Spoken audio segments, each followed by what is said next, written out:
मैं डॉक्टर जे अनिल जे government law college Alwar से आपके साथ एडमिनिस्ट्रेटिव लॉ में जो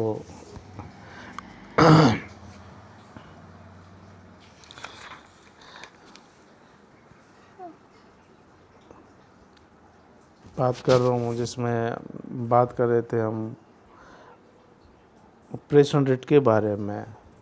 तो ऑपरेशन रेट या सर्जरी रेट है, इसमें doctor Chetkar Jha versus doctor Vishwanath प्रसाद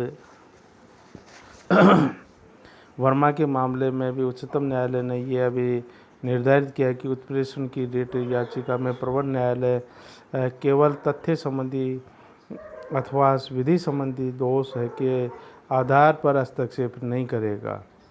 मतलब क्या है कि उत्प्रेषण की रेट किसी याचिका में प्रवर्तन न्यायालय केवल तथ्यों संबंधी पर दोष पर आधार पर हस्तक्षेप नहीं करेगा।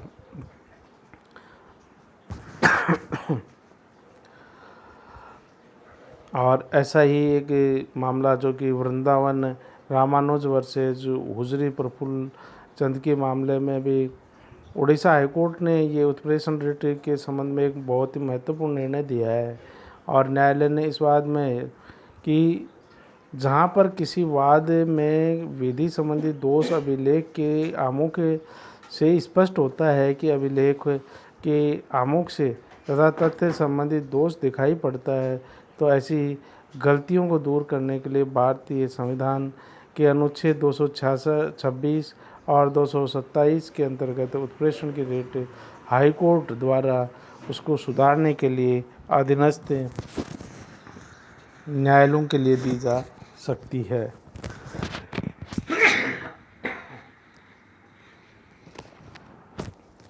और एक मामला था जिसमें Hindustan steel limited versus AK Roy के मामले में भी सुप्रीम कोर्ट ने यह अभी निर्धारित किया कि कोई परिनियमित न्यायाधिकरण अपने विवेकाधिकार का प्रयोग असंगत विचारधारा के आधार पर अथवा सुसंगत बातों की उपेक्षा करता है, तो स्थिति में उत्प्रेषण द्वारा उसके आदेश को निरस्त किया जा सकता है। तो ये कुछ मामले थे। ऐसे ही एक मामला था जो कि पेरी एंड को वर्सेज PC लाल के में भी ये क्या था कि कोई भी गलत निर्णय उत्प्रेषण की रिट के द्वारा ठीक नहीं किया जा सकता।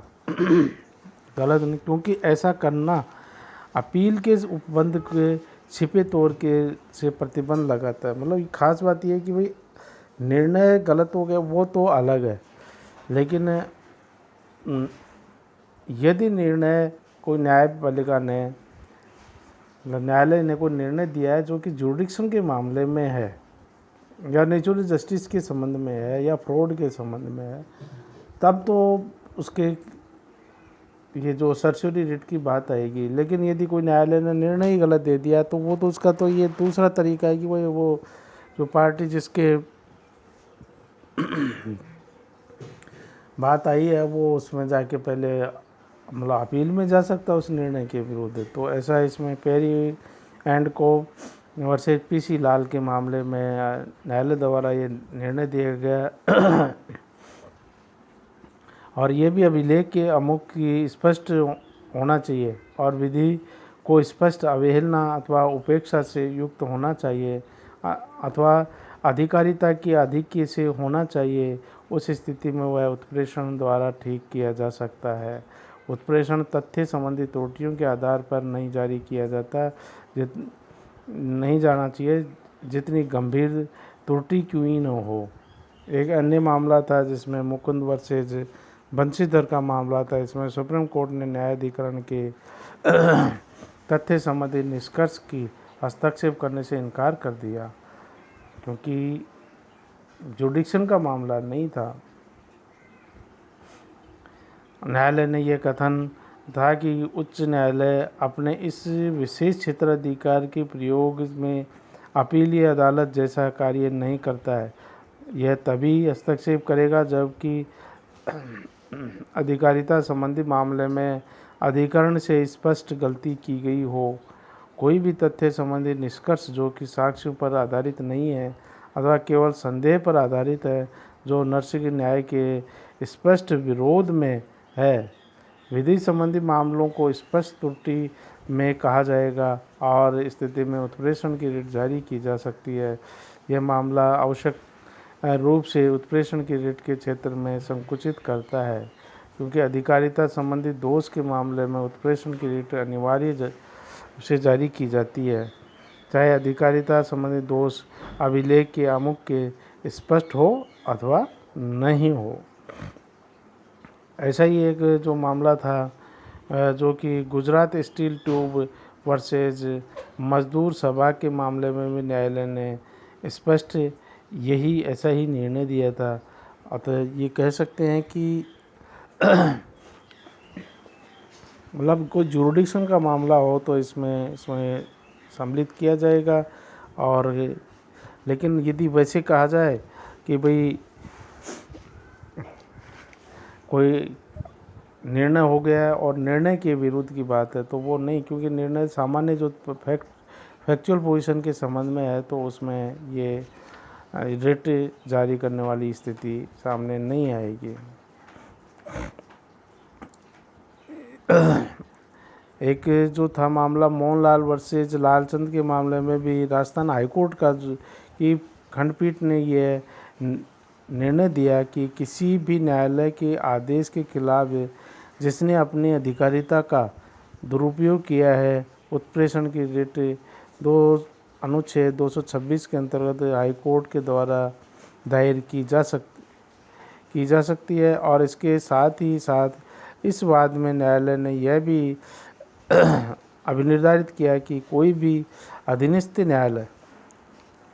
न्यायालय यदि अपने मूल क्षेत्राधिकार का उल्लंघन करता है, चाहे वह न्यायाधिकरण हो अथवा उच्च न्यायालय का अधीनस्थ न्यायालय हो, यदि वह ऐसी भूल करता है और उन सभी न्यायालयों के निर्णय के विरुद्ध उत्प्रेषण की याचिका दायर की जा सकती है। तो ये इसके कुछ निर्णय भी हुए हैं।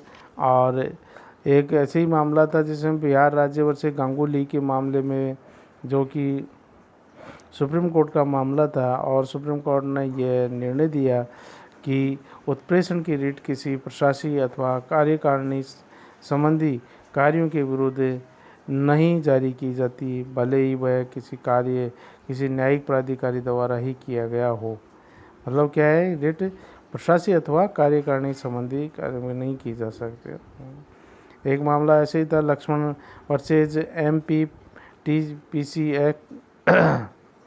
अहम सोसाइटी का मामला था। उसमें भी उत्प्रेषण रिट की प्रशासकीय और अपरिनियमित निकायों के आदेशों के विरुद्ध नहीं की जा सकती, ऐसा अभिनिर्धारित किया गया था। एक मामला था जिसमें नलिनी रंजना गुडवा वर्सेज अनंता शंकर रे के मामले में भी मुआवजा कमिश्नर की अधिकारिता वार इंडस्ट्रीज अध्यादेश 1941 के तहत इस बात पर निर्भर करता है कि वह किसी कर्मचारी को चोटें या क्षतियां युद्ध के दौरान हुई है तो युद्ध में लगी हो। युद्ध के दौरान चोटों के संबंध में कमिश्नर अपने निष्कर्ष पर गलत तरीके से पहुंचते थे। कर्मचारियों ने कमिश्नर के आदेश को रद्द करने के लिए उत्प्रेषण की रिट के लिए प्रार्थना कर इस आधार को पर किया कि उन मामलों की विषय वस्तु कमिश्नर की अधिकारिता से बाहर थी। तो ये इस मामले में अभिनिर्धारित किया गया था, जो कि नलिनी रंजनी गुहा वर्सेज अनंत शंकर रे का मामला था। तो हम कह सकते हैं कि जो सर्चरी रिट है, कोई निर्णय हो गया है जो कि कोर्ट के द्वारा, नीचे कोर्ट के द्वारा अभिनिर्धारित कर दिया गया है, और वो जुडिक्शन का मामला है या कोई कपट का मामला है या कोई नेचुरल जस्टिस का वोलेशन हो रहा है, तो न्यायपालिका हाई कोर्ट उसमें कोई हस्तक्षेप करते हुए उस निर्णय के विरुद्ध यदि कोई निर्णय मतलब उत्प्रेषण रिट जारी कर सकता है।